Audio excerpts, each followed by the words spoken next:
একদল জিনের ইসলাম গ্রহণের ঘটনা। আসসালামু আলাইকুম ওরহমতুল্লাহি ওবারকাতুহ। হযরত মুহাম্মদ সাল্লাল্লাহু আলাইহি সাল্লামের সামনে উপস্থিত একদল জিন পবিত্র কোরআন শুনে ইসলাম ধর্ম গ্রহণ করেন। সূরা জিন পবিত্র কোরআনের ৭২তম সূরা। সূরাটিতে জিন জাতি সম্পর্কে বিস্তারিত আলোচনা করা হয়েছে। এ সূরার কেন্দ্রীয় বিষয় এই বার্তা দেওয়া যে মানুষের মতো জিনেরাও শরীয়ত পালনে শামিল রয়েছে। রাসূল করিম সাল্লাল্লাহু আলাইহি সাল্লামের নবুয়ত পাওয়ার পর জিনেরা বিশ্বজগতের ব্যবস্থায় কিছু পরিবর্তন লক্ষ্য করে। একসময় তারা আসমান পর্যন্ত যেতে পারত, কোনো বাধা দেওয়া হতো না। অথচ তারা দেখতে পেল আসমানে যাওয়ার চেষ্টা করলে উল্কাপিণ্ড দিয়ে তাদেরকে বাধা দেওয়া হয়। জিনেরা এ পরিবর্তনের কারণ জানতে কৌতূহলী হয়ে ওঠে। এর রহস্য উদ্ঘাটনের জন্য তাদের একটি দল বিশ্ব পরিভ্রমণে বের হয়।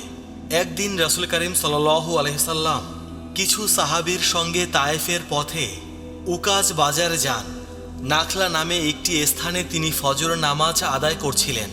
জিনদের সেই দলটি তখন সেই পথ দিয়ে যাচ্ছিল। কোরআন শুনে তারা বিশ্ব ব্যবস্থার পরিবর্তনের রহস্য উদ্ঘাটন করতে পারল। তাদের অন্তর নরম হয়ে গেল। কোরআনের সত্যতার সামনে তারা মাথা ঝুঁকিয়ে দিল। তারা কেবল নিজেরাই ঈমান আনেনি, ফিরে গিয়ে নিজেদের সম্প্রদায়ের সদস্যদের ঈমানের দাওয়াত দিয়েছে। তাদের সামনে আল্লাহর বর্ণনা দিয়েছে। তারা এই কথাও স্বীকার করেছে যে তারা সবাই একই বিশ্বাস পালন করে না। কেউ বিশ্বাসী, আবার কেউ অবিশ্বাসী, কেউ জান্নাতি, কেউ জাহান্নামী। জিনদের প্রসঙ্গে এই সূরায় বলা হয়েছে, রাসূল করিম সাল্লাল্লাহু আলাইহি সাল্লাম আল্লাহর হুকুম মোতাবেক মানুষকে ঈমান ও তাওহীদের দাওয়াত দিয়েছেন। কোরআনের প্রতি জিনদের ঈমান আনা। রাসূল করিম সাল্লাল্লাহু আলাইহি সাল্লামের নবুয়ত লাভ করার পর জিনদের অবস্থা। সব মসজিদ আল্লাহর। আল্লাহ ছাড়া কেউ অদৃশ্যের জ্ঞান রাখে না। আর কিয়ামতের সময়ও আল্লাহ ছাড়া কেউ জানে না। ইসলামের দাওয়াত সবার জন্য, পৃথিবীর প্রতিটি মানুষের জন্য, পৃথিবীর প্রতিটি জাতির জন্য। যেমন মানুষ জাতির জন্য তেমনি জিন জাতির জন্যেও। জিনের সাহায্য গ্রহণ করা অনেক বড় বড় ক্ষতির কারণ।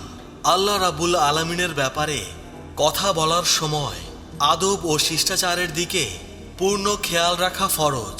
আল্লাহ পাক ইরশাদ করেন, আর মসজিদগুলো আল্লাহর জন্যই, সুতরাং তোমরা আল্লাহর সঙ্গে আর কাউকে ডেকো না, যেসব ঘরে কেবল আল্লাহ তাআলার ইবাদত করা হয়। আল্লাহ ইরশাদ করেন, বলো, আমি প্রত্যাদেশের মাধ্যমে জেনেছি যে জিনদের একটি দল কোরআন শুনেছে এবং তাদের সম্প্রদায়ের কাছে গিয়ে বলেছে, আমরা তো এক বিস্ময়কর কোরআন শুনেছি যা সঠিক পথ নির্দেশ দেয়, তাই আমরা এতে বিশ্বাস করেছি। আমরা কখনো আমাদের প্রতিপালকের সঙ্গে কাউকে শরিক করব না। ইসলামী শরিয়া কেবল মানুষের জন্য নয়। জিনরা আমাদের কথা শোনে, আমাদের ভাষা বুঝতে পারে, তাই জিনদের জন্যেও। জিনরাও স্বজাতিকে দ্বীনের পথে আহ্বান করে। রাসূল করিম সাল্লাল্লাহু আলাইহি সাল্লামকে মানব জাতির জন্য যেমন জিন জাতির জন্য তেমনই রাসূল হিসেবে পাঠানো হয়েছে।